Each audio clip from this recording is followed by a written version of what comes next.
welcome to Incognito Islamic Productions. Along with the concept of dhimmi, the idea of Jizya is also greatly misunderstood.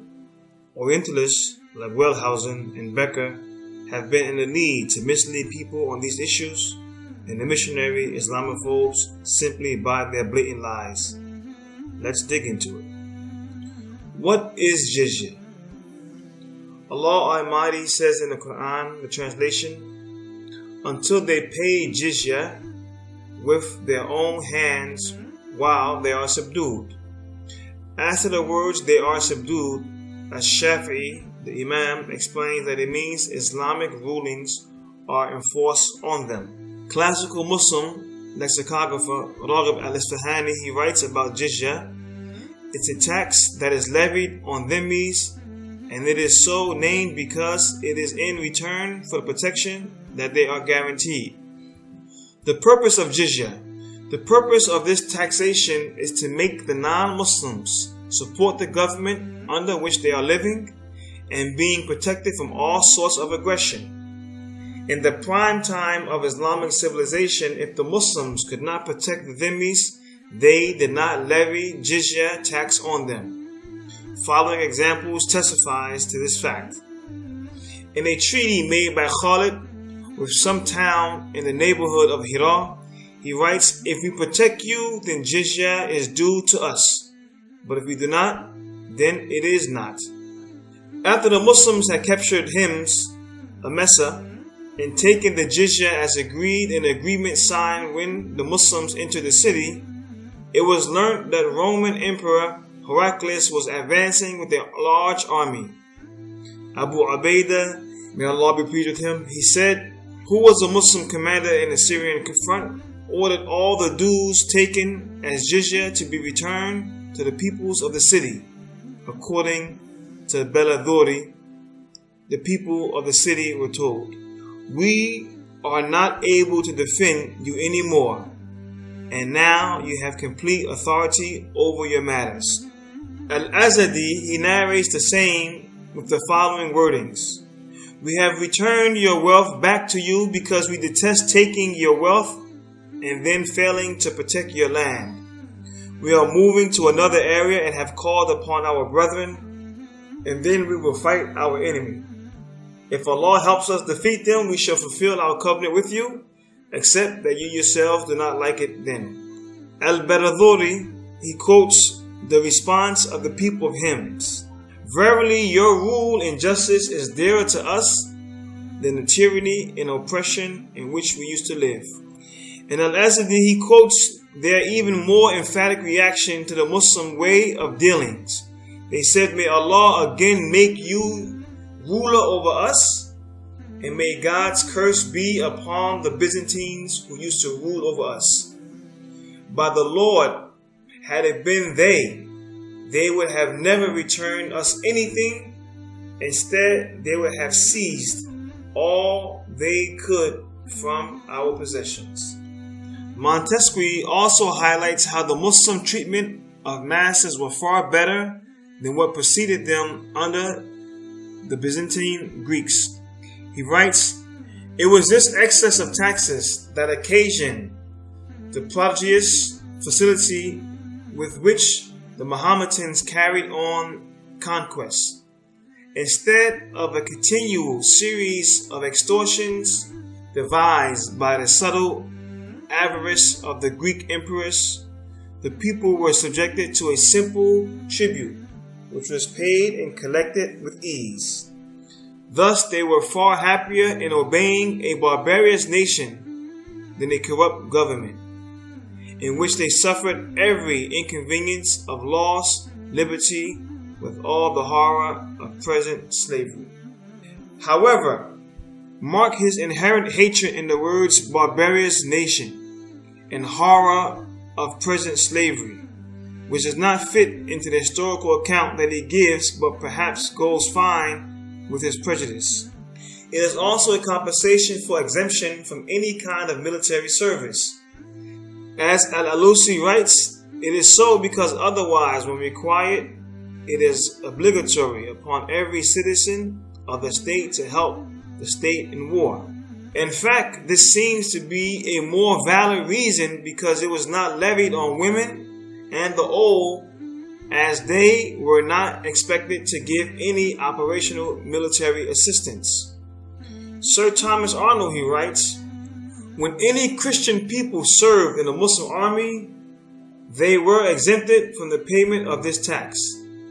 Such was the case with the tribe of Al-Jurajima, a Christian tribe in the neighborhood of Al-Antioch, who made peace with the Muslims, promising to be their allies and fight on their side in battle, on condition that they should not be called upon to pay jizya and should receive their proper share of the booty.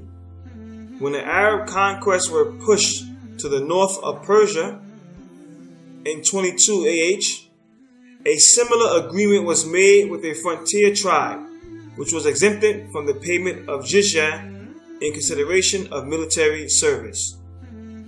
We find similar instances of remission of jizya in the case of Christians who serve in the army or navy under the Turkish rule. For example, the inhabitants of Magaris, a community of Albanian Christians, were exempted from the payment of this tax on condition that they furnished a body of armed men to guard the passes over Mounts Sithrion and Gerania.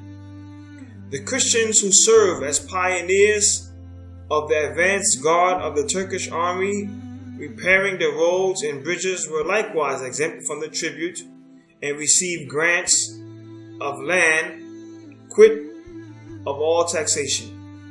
And the Christian inhabitants of Hydra paid no direct taxes to the Sultan, but furnished instead a contingent of 250 able-bodied seamen to the Turkish fleet, who were supported out of the local treasury.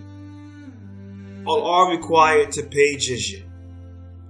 The jizya is only upon capable males.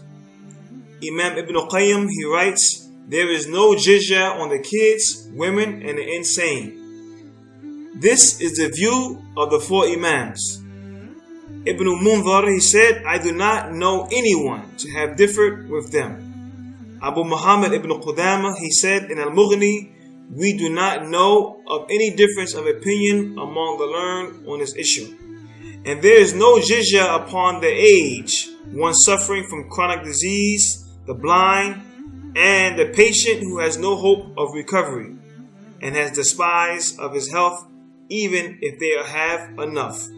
One important incident quoted by Imam Abu Yusuf needs special mention. Umar ibn Khattab, may Allah be pleased with him, he passed by the door of a people's dwelling. There was a beggar there saying, extremely old person with blind eyesight needs help. He, Umar, got hold of him from behind and asked, which community of people of the book you belong to? He said, I am a Jew. He asked, what brought you to this condition that I see? He said, the demand of jizya, the needs, and the old age. Umar got hold of his hand and brought him to his place and helped him little, and then called for the custodian of Baytul Mal and said, take a look at his suffering. By Allah, this is not justice on our part that we extract from them in their youth and leave them helpless in their old age. He exempted him from jizya and similarly the likes of him. Orientalist Thomas Arnold, he puts it as, this tax was to be levied only on able-bodied males and not on women or children. The people who were dependent for their livelihood on alms and the aged poor who were incapable of work were also specially exempted, as also the blind, the lame, the incurables, and the insane, unless they happen to be men of wealth. This same condition applied to priests and monks, who were exempt if dependent on the alms of the rich, but had to pay it if they were well-to-do and lived in comfort. The collectors of the jizya were particularly instructed to show leniency and refrain from all harsh treatment or the infliction or corporal punishment in case of non-payment. Some accuse that this is extra burden upon the minorities. This is a childish allegation. And let's analyze who has more monetary obligation in Islamic setup, a Muslim or a non-Muslim. Muslims pay zakat, which is 2.5% of the yearly savings. Non-Muslims are to pay a maximum of 48 dinars annually. Just like poor Muslims, non-Muslims are also not required to pay jizya. Muslim women are not exempt from zakat. Non-Muslim women are exempt from jizya. Zakat does not take away the military service that the state may ask for. Jizya frees one from all of that. Then how come jizya is considered a great burden? In fact, financially, Islam puts more burden on Muslim citizens of the state than on non-Muslims. Conclusion. Jizya is a small tax levied on the dhimmis in return for the protection that the Islamic State gives them without asking them for any military service that might be demanded of Muslim citizens. It is levied on able-bodied males only and is quite less than zakat, which is obligatory for every Muslim. Women, children, and the aged are exempted, and so are the poor and some other classes.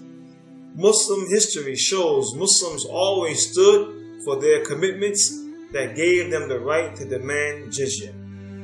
As to the false assertions of the likes of Wellhausen and Becker about Muslims using jizya and other taxes as tools for winning prostitutes or using these as devices to plunder the wealth of the non-Muslims, then you see Dennett Jr.'s book, Conversion and the Poll Tax in Early Islam, is a wonderful rebuttal to that.